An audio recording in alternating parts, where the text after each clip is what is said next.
Hello everyone and welcome back to my series of videos detailing the building of a small pipe organ from scratch. It's now May 2025, it's a beautiful day, the birds are singing, and we're going to move on to part two of the soundboard or the wind chest. It's detailing the upper boards which go on top of the grid from the first video, which I hope you've all watched. I'm sorry it's taking so long to get the second one out, but it's surprisingly time consuming when you're trying to earn a living at the same time, but hopefully we're going to get there. It's going to take a bit longer than I expected. Anyway, on to part two, and look forward to any comments, and like and subscribe. Okay, so this is where we left off from doing the grid in previous part one. And what I've done is just placed the slides over the top of the grid. We're ready to drill through once we've made the upper boards. Now the upper boards consist of lamination of two pieces of 20mm and 10mm thick pieces with another 12mm laminate of bind for the rack board, which actually racks in the pipes, keeps the pipes upright. So the upper board is basically where the pipes sit. There'll be a series of holes. So I printed off the plan off the drawing off the plotter off the drawing on the computer, and now I'm pricking through where the holes are to be drilled. So now we're back to the pivot drill, and we're starting to drill holes basically, and lots of holes. So this is just a pilot hole that goes through the rack board into the tip hole board, so that I know where to drill. This rack board now will now come off. There'll be two pieces left. You can see two pieces there. And the next stage is to screw it down in the right place onto the grid, so you know where to drill the holes lining up with the slots in the grid. So this consists of marking the screws where I'm going to drill the holes to fix the upper boards down to the grid. These holes will line up with the solid piece of timber. Obviously we don't want to drill into a chamber or into one of the spaces where the grid is. We've got to hit solid wood, so this is all done on the drawing when it's part of the design process.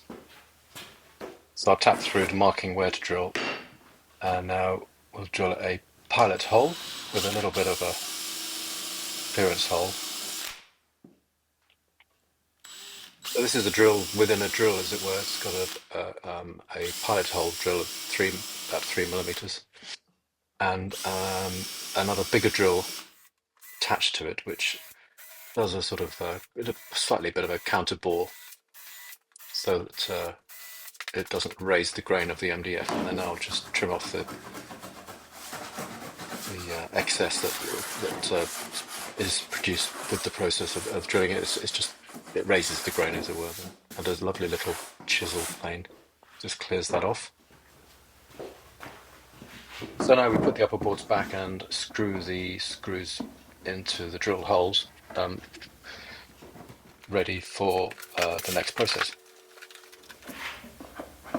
So yeah, if you might be able to see the pencil line on the front edge of the upper boards going down onto the grid, that's just lining up where we've got to be absolutely accurate on this, where we drill through the lower bit of the upper board down into the grid. So we want to line up the spaces within the grid. We don't want to drill into a bar. You need to drill into the spaces of the grid, obviously, because that's where the wind is going to come through, up through the upper board into the pipe. So now all the screws are in provisionally. They all come out now, all comes apart. Now we're left with the lower part of the upper board, or the sort of sandwich part of it, which is where the grooving takes place, which we'll see in a minute. It's basically now just a process of drilling the different size holes, which I've marked from the drawing, onto the upper board. And this is just patience now. We just got loads and loads of holes to drill. This is a force and a bit for the larger holes, and we'll go down to ordinary brad pointed drills for the smaller holes. I've sped it up here because it gets a bit boring watching people drill holes. There's an awful lot of them.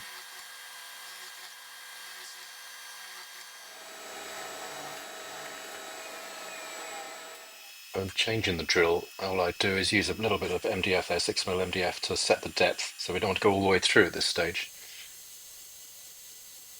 I'm going down about 2/3 or 3/4 of the way through this piece, because what I'll do is when we'll go back onto the grid and we'll put it on the grid, then I will drill through into the grid. Basically, it's much better to use Forstner bits and brad pointed bits because you get a much more accurate positioning of the drill. So then I'm left with this process now where I go straight through the lower part of the upper board through the plastic slides and straight down into the grid. But as you can see, I'm using an ordinary twist drill here because I've made the hole already, so it just lines up. But obviously, it's much more accurate this way. And you can see the swarf coming out is now the plastic, including the plastic of the slide and the MDF of the table of the grid. Again, more drilling, but we just get on with it patiently and changing the drill sizes as we go. The drill sizes are written on the upper board, taken off the drawing. Have to be careful to get the right sizes, obviously, because of the thickness of the grid slots vary. So obviously you want bigger holes in the base where they need more wind for the bigger pipes, and smaller holes in the treble where the pipes are smaller. Oh, well, there's not a lot to be said about this process. There's just endless drilling of holes.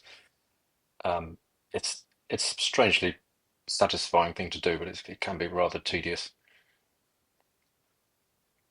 Unfortunately, I forgot to put the microphone on here, so there's no background drilling noise. So I need to say something.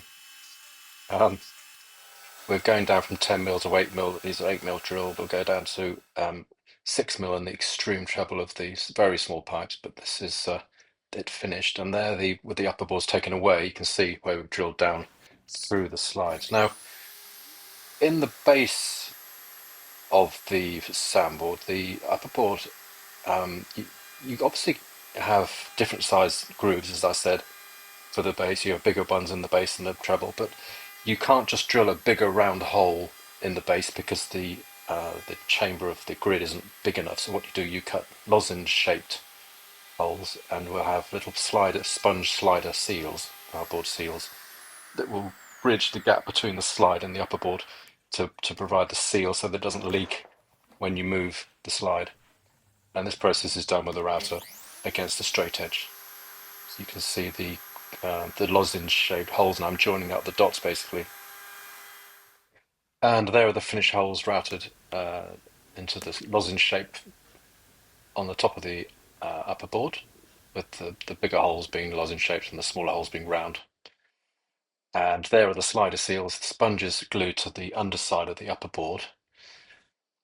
You can see the lozenge-shaped holes in the base, and the cards which go onto the table of the grid, and the slides in between these two seals, thus forming the seal so it doesn't leak.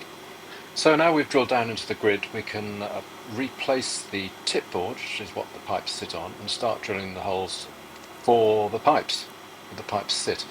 Now there's a combination of holes where the pipes sit and conveyance holes, which we'll see later on. But basically, these are conveyances, tubes conveyancing from the position where it goes down into the grid to remote places, other places on the organ. Because of the size of the organ, we have to plot out where the pipes are going to go, and we can't just plant pipes over their appropriate space on the grid because the pipes are too big, so they have to be distributed around the organ, and this is done by conveyancing off with tubing and grooving within the upper board. The whole idea of the upper board is to distribute the holes from the tip board where the pipes sit to where it goes through to the grid. And in a minute you'll see, once I've finished drilling all these holes for the pipes, we will start grooving the sandwich of the upper board to provide the grooves to distribute the pipes around the different parts on top of the upper board.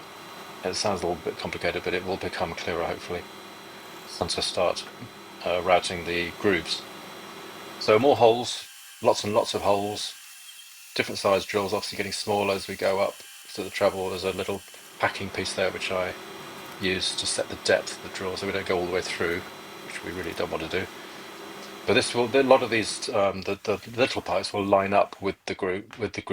So we won't have to do any grooving. But as you will see in a minute, I will take off the tip board, and we'll have it'll be a complete mess of holes.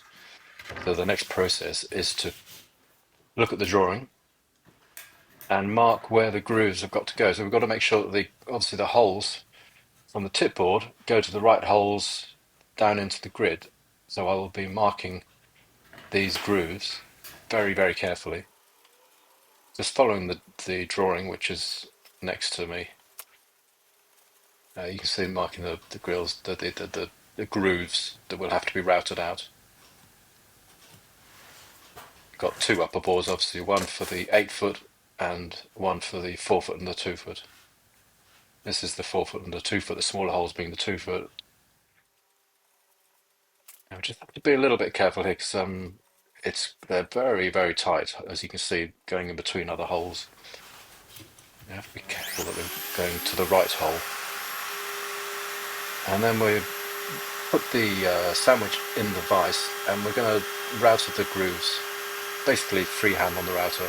It's a slow process. You want to take your time, do tiny cuts at once, so you're not forcing the cutter. You can be quite accurate.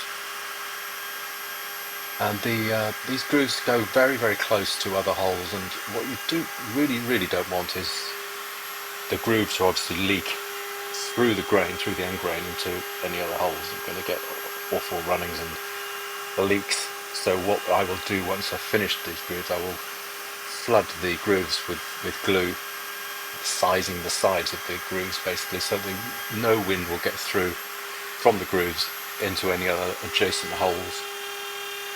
This is just now a process of routing each groove very carefully, just taking the time, and I think we'll speed this up because it's very repetitive again. A lot of organ building is repetitive, especially when you're making wooden pipes. You just have to knuckle down and get stuck in. It can be a little bit tedious. Great fun, very satisfying. This is, I think it's a 1/4 inch or 6mm cutter, and extra long so that I can see through the hole in the base of the router as to what I'm doing, because I'm doing it freehand obviously. So we're going all shapes and sizes, all different directions. Luckily this is pine, so it's relatively easy. Softwood, so it's not too difficult to cut. That was the 8-foot upper board. This is now the 4-foot and the 2-foot.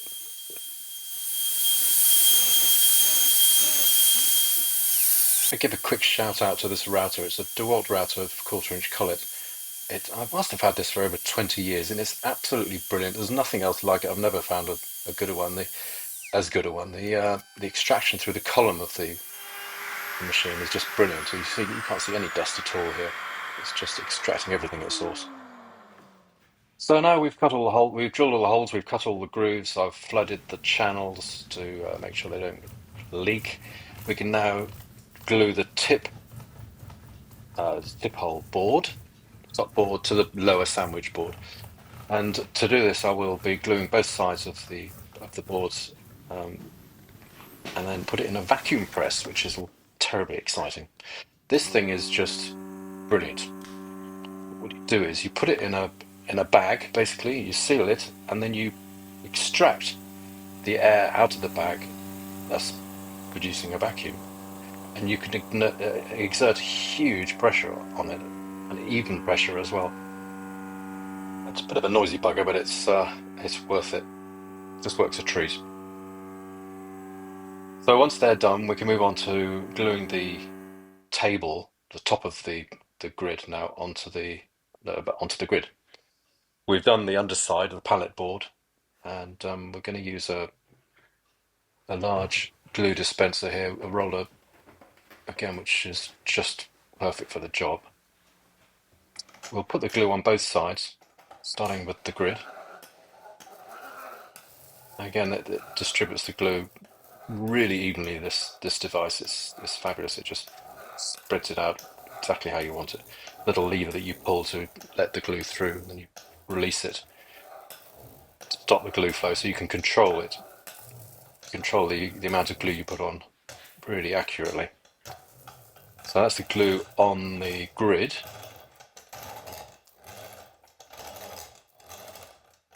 Again, I've inactivated or deactivated the lever, so I'm just distributing the glue out evenly. Now we'll get rid of the grid and we'll bring in the MDF table. We'll do the same thing with that.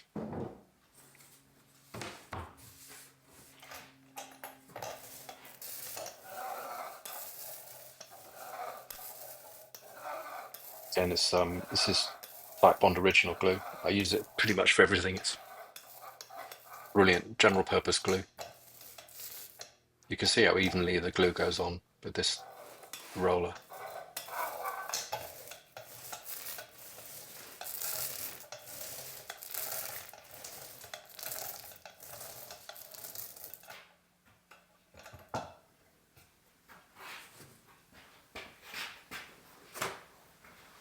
Now we've put the glue on both surfaces, we need to put it into the vacuum press, which isn't totally straightforward with just one person, but it's a bit of a faff, but it's possible.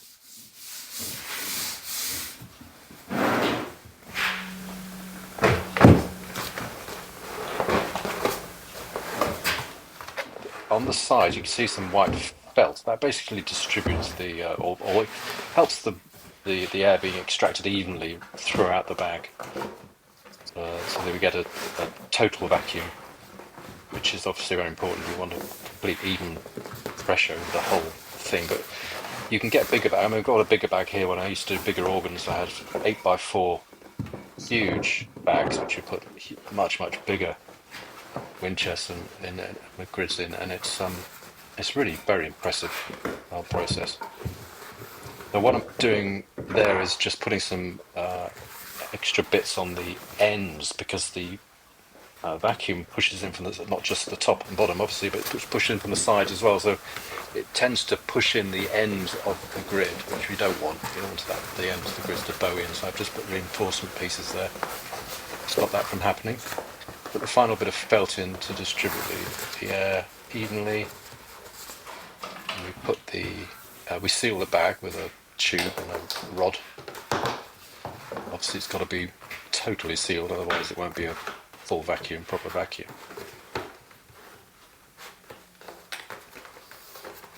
We just punch that down. Yeah, you wonder why my hands hurt. I should be using a hammer really here. But that just makes the seal. And then we'll plug these. You see the valve there. We'll plug the tube coming out of the pump into that valve and turn it on. Hey presto. You see the air being sucked out there. It's very satisfying. So we'll leave that in the press for about an hour. The glue basically goes off within half an hour, as long as there's no tension on it, no stress on it. We can turn that off after about an hour. So it's quite noisy, as I said. It's quite a good thing to do. But we're left with here we are, the finished process of the grid. We've got the drilled slides. We've got which I haven't filmed, I'm afraid, but these are the pins to limit the amount of movement. So when you pull the stop out, that's how far it moves, 16 millimeters. So off, on, basically. On is when the holes line up, off is when the holes don't line up. It's very simple.